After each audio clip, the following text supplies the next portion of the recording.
আসসালামু আলাইকুম রহমতুল্লাহ। ইসলামকে রাজনীতিতে ব্যবহার করার এবং বিভিন্ন তরিকায় ব্যবহার করার রাজনৈতিক ফায়দা হাসিলের জন্য আমরা লক্ষ্য করি যে একটি রাজনৈতিক দল তারা নির্বাচনের স্বার্থে, রাজনীতির স্বার্থে ইসলামকে ব্যবহার করে জাতির মধ্যে বিভক্তি নিয়ে আসতে চায়, বিশেষ করে ইসলামের ক্ষতি করতে চায়। সেজন্যই বাংলাদেশে এখন আজমতে সাহাবা সম্মেলন আরো বেশি বেশি হওয়া দরকার। শতকরা 90 থেকে 92% মানুষ মুসলমান। আমরা মদিনা ইসলামের চর্চা করি, আমরা মদিনা ইসলামে বিশ্বাস করি। রাসূলুল্লাহ সাল্লাল্লাহু আলাইহি ইসলাম যে ইসলামের প্রবর্তন করে গিয়েছেন, সাহাবায়ে কেরাম যে ইসলামের অনুশীলন করে গিয়েছেন, সেই ইসলামের অনুসারী আমরা। এখানে আমরা মওদুদি ইসলামের অনুসারিত নয়। আলহামদুলিল্লাহ ওয়াসসালাতু ওয়াসসালামু আলা রাসূলিল্লাহি ওয়া বা'দ। বিসমিল্লাহির রহমানির রহিম। একটা কথার সাথে আমরা পরিচিত, কালিমাতু হাক্কিন উরিদা বিহিল বাতিল। কথা সত্য, মতলব খারাপ।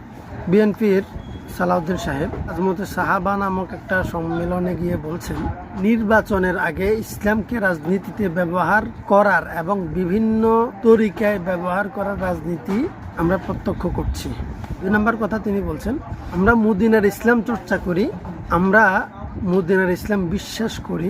রাসূল সাল্লাল্লাহু আলাইহি সাল্লাম যে ইসলামের অনুসারী, সাহাবায়ে কেরাম যে ইসলামের অনুসারী, আমরা সেই ইসলামটা পালন করি। প্রতিটা মুসলমানের জন্য রাজনীতিকভাবে ইসলাম প্র্যাকটিস করা উচিত।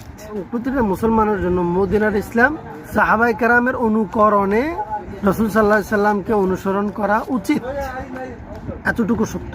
কিন্তু এই কথাটা যখন সালাউদ্দিন সাহেবের মুখ দিয়ে আসবে, তখন আমাদের মতো পাঞ্জাবিওয়ালা কিছু ভাই ঠিক বলে যে চিৎকার দেয়, এই ঠিক চিৎকারটাকে আমি ধিক্কার জানাই, ঘৃণা ভরে প্রত্যাখ্যান করে। কারণ জামাত ইসলামের চিন্তা চেতনা এবং রাজনৈতিক প্র্যাকটিস, ইসলাম প্র্যাকটিসের সাথে আমাদের হাজারো দ্বিমত আছে, থাকবে। এটা দ্বিমতগুলো সমাধা যেহেতু আমাদের আকাবেরদের যুগে হয় নাই, এখনো হবে না, এটা সত্য। তবে এই দ্বিমতগুলোর বিষয়ে সালাউদ্দিন সাহেবরা যখন কথা বলবে, তখন এটা মনে করার সুযোগ নেই আমরা সমর্থন পেয়ে গেছি, সুযোগ নেই। সালাউদ্দিন সাহেবরা না জামাতের পক্ষে না আপনাদের পক্ষে, তারা হচ্ছে যে ইসলামের বিরুদ্ধে। শুধুমাত্র নির্বাচনের ফায়দার জন্য তারা আপনাদের সাথে ভাষায় কথা বলে।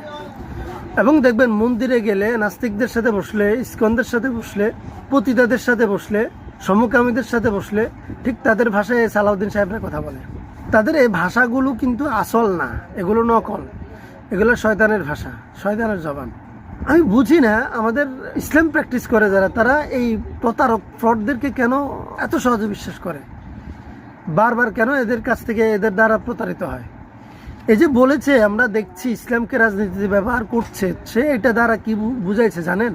জামাতের রাজনীতিক ইসলামকে বুঝায় না, সে বুঝাইছে রাজনীতিতে ইসলাম আনা যাবে না, ইসলাম মসজিদে থাকবে। ওই শরিয়া মানি না যে বলছে মির্জা ফখরুল, সে আন্দাজে রাজনীতি চলবে, সে প্রকারান্তরে এগুলো মিন করে। এবং সে যে বলছে মদিনার ইসলাম তারা চর্চা করে, তাহলে এই যে তাদের মির্জা ফখরুল ইসলাম সাহেব যে বলেছেন আমরা শরিয়া মানি না, সেখানে কি এই সালাউদ্দিন সাহেব প্রতিবাদ করেছেন যে এটা তো মদিনার ইসলাম না? সেখানে কেন করেন নাই?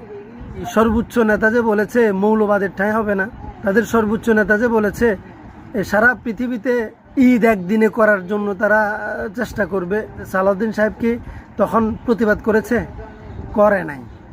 কারণ তারা আসলে ইসলাম মানেই না। কি মদিনার ইসলাম? আগের জন বলেছে না যে মদিনার সনদে দেশ চলবে, চালিয়েছে। এই কথা বলে সবচেয়ে বেশি ক্ষতি করেছে ইসলাম মুসলমান ওলামায়ে কেরামের। ওটা ছিল তার ব্যানার, ঢাল। এই শব্দটা ছিল, বাক্যটা ছিল ঢাল। এই যে সালাউদ্দিন সাহেব বিএনপির মধ্যে যে কয়জন মানুষকে, নেতাকে সবচেয়ে বেশি মুসলিম স্বার্থ, ইসলামের স্বার্থ এবং জাতীয় স্বার্থ বিরোধী মনে করি, তাদের মধ্যে আমার মনে হয় একবার 1 নম্বরের সালাউদ্দিন সাহেব। গত সরকারের আমলে একজন শিক্ষামন্ত্রী ছিল নফেল, আপনারা জানেন। নফেল কেন শিক্ষামন্ত্রী হয়েছে, কেন টাইমলাইনে এসেছে? সে ইসকন থেকে প্রশিক্ষণ নিয়েছে, 2 বছর স্কুলে পড়েছে এবং তার আদলে সে শিক্ষা মন্ত্রণালয়কে ঢেলে সাজিয়েছে। আমার তো আশঙ্কা হয় আগামী নির্বাচনে যদি বিএনপি রাষ্ট্র গঠন করে, এবং এটাই হওয়ার সম্ভাবনা দেখছি, এবং এর বিকল্প এখনও দেখা যাচ্ছে না। সালাউদ্দিন হয়তো শিক্ষামন্ত্রীও হতে পারে, শিক্ষামন্ত্রী হোক না হোক এই বিএনপির নীতি নির্ধারক এই সালাউদ্দিন হবে। দেখছেন না, সে আসার পর থেকে তার পোশাক পাঁচকল্লি টুপিও পরছে। এই জন্য ওলামায়ে কেরাম, জামাতের সাথে আমাদের হাজারো বিরোধ আছে, এটা আমরা করব বিরোধ। কোরআন সুন্নাহ যারা বুঝে তারা করবে বিরোধ। এই বিরোধটা সালাউদ্দিনের জবান থেকে আসুক, এটা আমরা কামনা করি না। এবং এই সালাউদ্দিনদের জবান থেকে এই বিরোধ আসলে এটাকে বাহবা দেয়া, ঠিক বলা, এটাও আমাদের জন্য ক্ষতি, শুধু জামাতের জন্য না।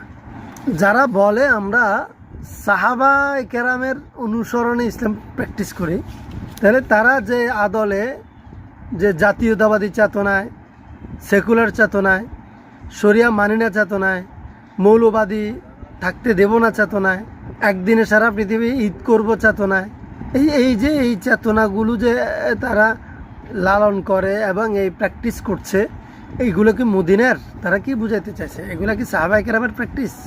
এই ভণ্ড প্রতারকেরা জামা পরলেই আমরা গলে যাই, আমরা তাদেরকে আমাদের চেয়েও বড় ইসলামিক স্কলার ভাবতে শুরু করি।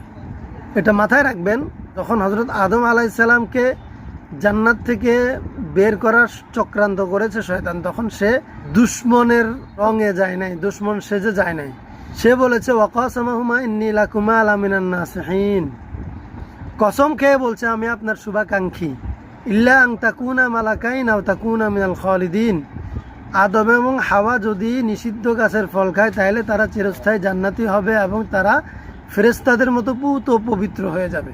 এটা তো কথা সুন্দর ছিল, কার কামনা এটা নাই যে জান্নাতে থাকবে? কিন্তু এই কথাটা যখন ইবলিসের মুখ থেকে বের হয়েছে, তখন এটার অর্থ, ভাবার্থ, উদ্দেশ্য হচ্ছে যে জান্নাতে চিরস্থায়ী রাখা নয়, জান্নাত থেকে চিরস্থায়ীভাবে বের করা। সালাউদ্দিন গংদের মুখ থেকে যখন ইসলাম, আকিদা, মদিনার ইসলাম, সাহাবায়ে কেরামের আদর্শ, এই জাতীয় কথা আসবে, তখন মনে রাখবেন যে তাদের এই বক্তব্য এবং কওমি ঘরানায় তাদের যে দৌড়ঝাঁপ, ঢু মারা, কওমি আলেমদের যে প্রশংসা করা, এগুলোর উদ্দেশ্য এটা নয় যে কওমি আলেমদেরকে, হক্কানিয়তকে প্রতিষ্ঠা করা, দেওবন্দিয়তকে প্রতিষ্ঠা করা, ইসলামকে প্রতিষ্ঠা করা, এটা নয়। এটা উদ্দেশ্য হচ্ছে যে এদের ভিতরে ঢুকে এদেরকে ধ্বংস করা। যদি এত দিন প্রীতি এদের মধ্যে থাকতো, তাহলে তারা কেন পাশ্চাত্যের রাজনীতি করে, তারা কেন সেকুলার রাজনীতি করে, তারা কেন জাতীয়তাবাদের রাজনীতি করে, তারা কেন শুধুমাত্র ভোটের সময় আসলে টুপিটা মাথায় দেয়, পাঞ্জাবিটা পরে, ওলামায়ে কেরামের সান্নিধ্যে আসে, শুধু ভোট আসলে কেন? এটা আমাদের বুঝতে হবে। তো যাই হোক, আমি আবারও বলছি, জামাত ইসলামের সাথে আমাদের হাজারো বিরোধ আছে, এখন বিরোধ আরও বাড়ছে তাদের কর্মকাণ্ডের কারণে, বিভিন্ন জনের বক্তব্যের কারণে, আচরণের কারণে আরও বাড়বে। কিন্তু এই বিরোধটা আমরা করব, এই বিরোধটার সুযোগ আমরা কোনো বাতিলকে দেব না এবং কোনো বেঈমানের অনুসারী বা বেঈমানের যারা প্রতিনিধি তাদের দ্বারা আমরা প্রতারিত হব না। এটা আমাদের হওয়া উচিত, এটা মাথায় রাখতে হবে। আল্লাহ আমাদেরকে সাহায্য করুন। আসসালামু আলাইকুম।